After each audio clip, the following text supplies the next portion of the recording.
तो welcome back guys, कैसे हो आप सभी। उम्मीद है सब ठीक हो गए।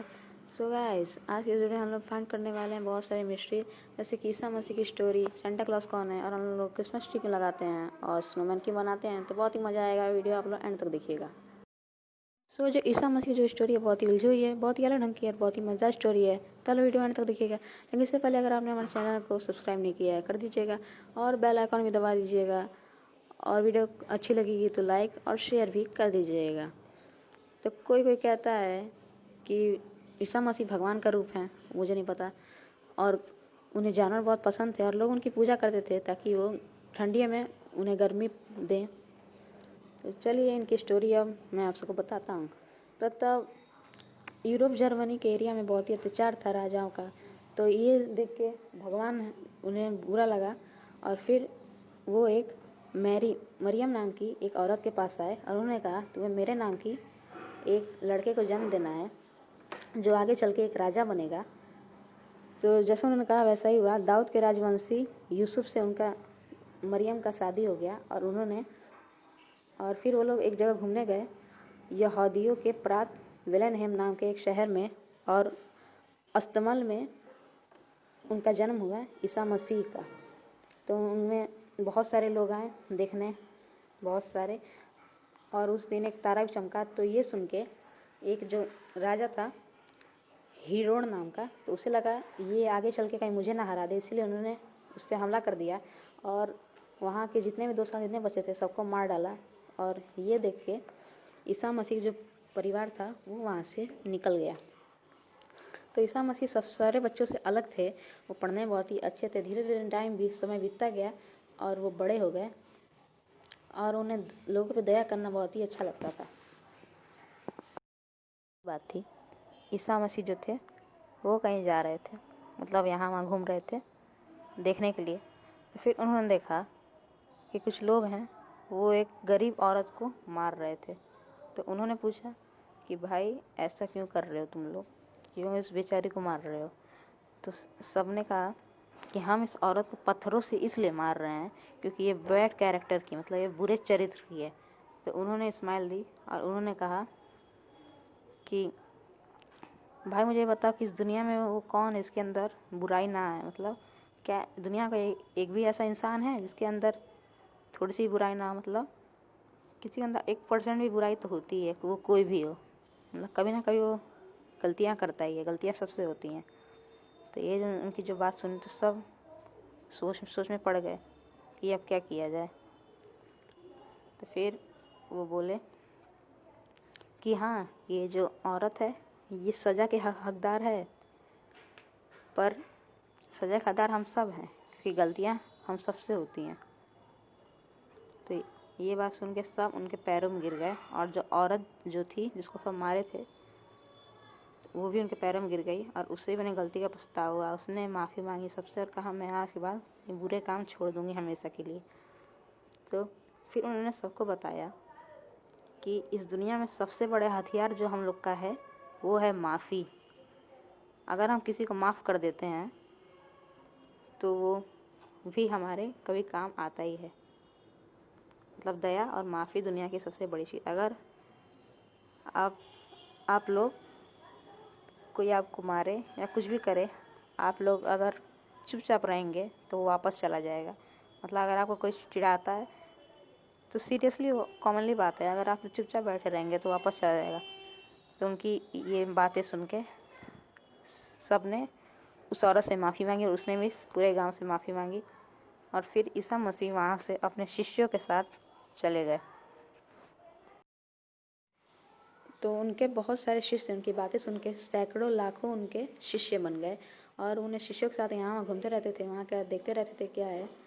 तो फिर एक रात उन्हें पता चला कि कुछ लोग उन्हें मारने वाले, उन्हें बात पता थी लेकिन वो कुछ बदलना नहीं चाहते थे, इसलिए उन्होंने खाना खाया और वहीं सो गए। लेकिन एक जुदस नाम का एक व्यक्ति ने उन्हें धोखा दे दिया और फिर वो राजा के पास गए, उन्हें सज़ा हुई और क्रॉस की सज़ा मिली और उन्हें खूब मारा गया और उन्हें पूरा क्रॉस पे चढ़ाया गया और उनके हाथों में कांटी ठोक के बहुत सारा खून निकला उनका। और इतना उन्हें कम लगा कि उनके पेट में एक भाला घुस गया जिससे उनकी वहीं मृत्यु हो गई। लेकिन एक बात बताऊं, वो मरने के 3 दिन बाद वो वापस जिंदा हुए और चले गए धरती छोड़ के। और फिर भगवान से जाके कहा कि हे भगवान, आपके बंदों को आपके लोगों को माफ़ करिएगा, ये लोग कुछ जानते नहीं हैं, मतलब इन्हें माफ़ कर दीजिए। तो सोचिए, जिन्होंने मारा उनको उन्होंने माफ़ कर दिया और उस दिन से ईसाई धर्म बन गया। तो यही थी इनकी स्टोरी। मुझे उम्मीद है आप लोग को ये अच्छी लगी होगी और इनकी स्टोरी बहुत ही अच्छी खासी है। और आपको पता है मैरी क्रिसमस हम लोग हैप्पी और वेरी क्रिसमस जब क्यों मैरी क्रिसमस कहते हैं, इसका सही जवाब है जो उनकी माँ थी मरियम, उनके नाम पे एम से मैरी हो गया। तो इसीलिए ईसा मसीह बहुत ही भगवान का रूप माने गए हैं। उनकी बहुत ज़्यादा मूर्तियाँ हर जगह, अमेरिका में, यूएसए में उनकी बहुत सारे स्टैचूज़ उनके मिल जाते हैं। फिर चलिए the mystery of Santa Claus. कि सेंटा क्लॉज कौन है? जब भी क्रिसमस आता है बच्चे एक ही इंतज़ार करते हैं, हमें गिफ्ट चाहिए सेंटा क्लॉज से। तो सेंटा क्लॉज बहुत ही प्यारे होते हैं, लेकिन सेंटा क्लॉज असली में नहीं होते हैं, वो बस एक क्रिएशन है। और उस दिन 25 दिसंबर को हॉलीडे भी रहता है सेंटा क्लॉज के दिन। तो चलिए इनकी मिस्ट्री फाइंड आउट करते हैं। तो ज़्यादातर थ्योरी बोलती हैं कि वो सेंट निकोलस हैं जो सेंटा क्लॉज है, क्योंकि इन्हें गरीबों को तोहफे देना बहुत ही अच्छे लगते था और ये गरीबों को तोहफे देख खुश होते। लेकिन ऐसा नहीं है, उन्हें मरे बहुत दिन हो गए हैं। और फिर अगली थी, और उनके कुछ दोस्त भी हैं सेंटा क्लॉज के जैसे छोटे। और अगली थ्योरी ये बोलती है कि सेंटा क्लॉज है हमारे बकलोल चांद। अरे मैं सो रहा था, मुझे क्यों उठाया? मुझे वो बूढ़ा बूढ़ा नहीं बनना, मैं बच्चा हूँ, चल मुझे सोने दे। ठीक है, जा सो जा। है सेंटा क्लॉज असली में नहीं होते। हाँ, असली में नहीं होते हैं, बस एक क्रिएशन है। और इसमें फैंसी ड्रेस में ज़्यादातर बच्चे सेंटा क्लॉज ही बनते हैं। तो हाँ, सेंटा क्लॉज असली में नहीं होते हैं। और क्रिसमस दिन ज़्यादा लोग गाना भी गाते हैं ग्रुप में। और सेंटा क्लॉज से आपको सारी इन्फॉर्मेशन मिल गई होगी। सेंटा क्रिसमस कुछ अलग ना, नेवेटी, यूल, थैमस और ईसाइयों का है। और इसमें गिफ्ट बांटते हैं। आप वीडियो पॉज करके ये सारी इन्फॉर्मेशन पढ़ सकते हैं। और ये भी बहुत ही इम्पोर्टेंट है, पढ़ लीजिएगा। और ये भी सारी इन्फॉर्मेशन आप पढ़ सकते हैं कि क्रिसमस के बाद दिन पहले ही क्रिसमस टाइड नाम का एक दिन मनाया जाता है। और ये बहुत ही अच्छा होता है, अच्छा खास दिन है। और इसमें काफ़ी लोग सेंटा क्लॉज के क्रिसमस दिन बनते हैं। तो चलिए अब पता करते हैं द मिस्ट्री ऑफ स्नोमैन। हम लोग अक्सर ठंडियों में स्नोमैन जरूर बनाते हैं। उसके नाक, उसके मुंह एक गाजर ठूस के। हाँ, तो स्नोमैन बहुत ही प्यारा होता है बनने में। लेकिन इसकी वजह जानते हैं? इसकी वजह है यति। हाँ, ये जानवर जो है हिमालय में पाया जाता है और इसको मिच्चे भी कहा जाता है। और ये एक मैन बियर है। बहुत सारी इससे इंफॉर्मेशन आती है। इसकी हाइट कुछ 6 फीट होती है।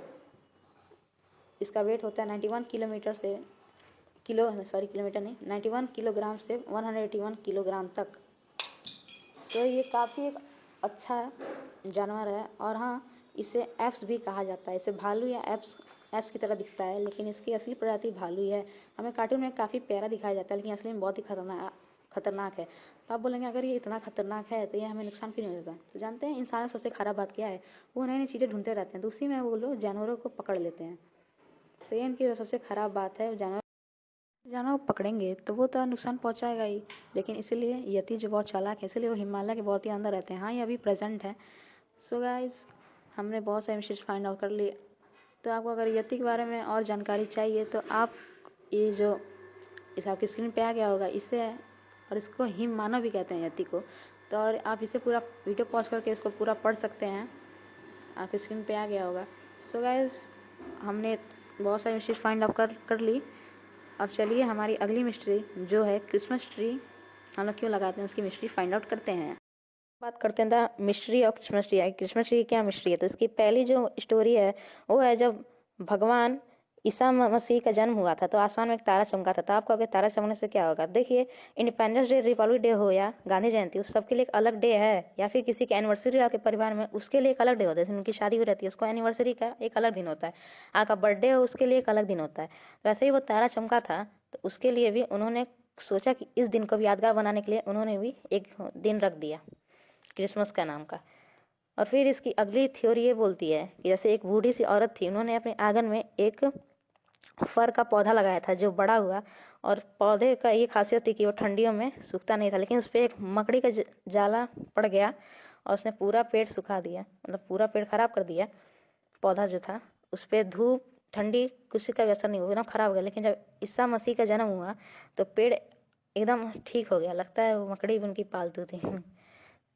तो आगे चलते हैं। तीसरी थ्योरी ये कहती है कि जो ईसाइयों के संत थे बेनिफर, तो वो जर्मनी घूमते घूमते थक गए थे, तो आराम करने गए। जिस पेड़ के नीचे बैठे थे उन्हें पता चला ये गैर ईसाई ईश्वरों की संतुष्टि के लिए यहाँ इंसानों की बलि दी जाती है। उन्हें बात पसंद नहीं आई। उन्हें जो ये बात पता चली कि वहाँ इंसानों की बलि दी जाती है, तो फिर उन्होंने वो ओक का पेड़ था, तो उस ओक के पेड़ को उन्होंने काट दिया, उसकी जगह फर का पेड़ लगाया और फिर उसको आशीर्वाद दिया कि ये पेड़ बहुत पवित्र है, इसको कोई जूठा नहीं करेगा। तो एक दिन एक वहाँ पे चिड़िया आई, तो उसने उस पेड़ की पत्तियां खा ली, इससे वो पेड़ अपवित्र हो गया।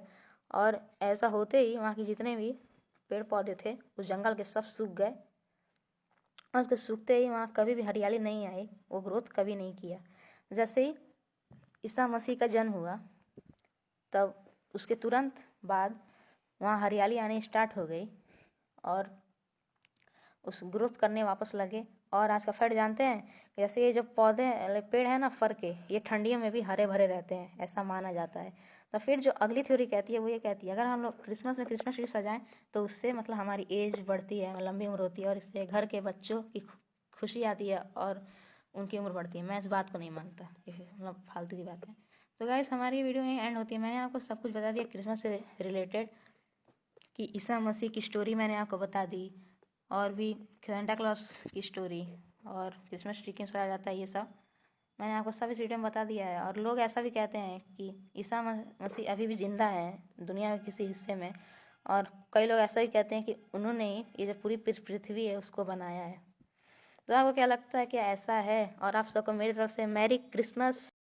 और तब तक के लिए आप सब कोई क्वेश्चन का आंसर दीजिए कि सेंटा क्लॉस किस पे बैठ के तोहफे बांटते हैं, यानी जो बैलगाड़ी रहता है उसको खींचने के लिए बैल का यूज़ होता है। तो वैसे सेंटा क्लॉस किस पे बांटते हैं? देखिए, हिंट भी यहाँ दिया है, आप लोग देख सकते हैं। ये कौन है, इस पे बैठ के वो तोहफे बांटते हैं। तो कमेंट बॉक्स में आंसर दीजिएगा। मिलते हैं आप सब नेक्स्ट वीडियो में, तब तक के लिए बाय बाय।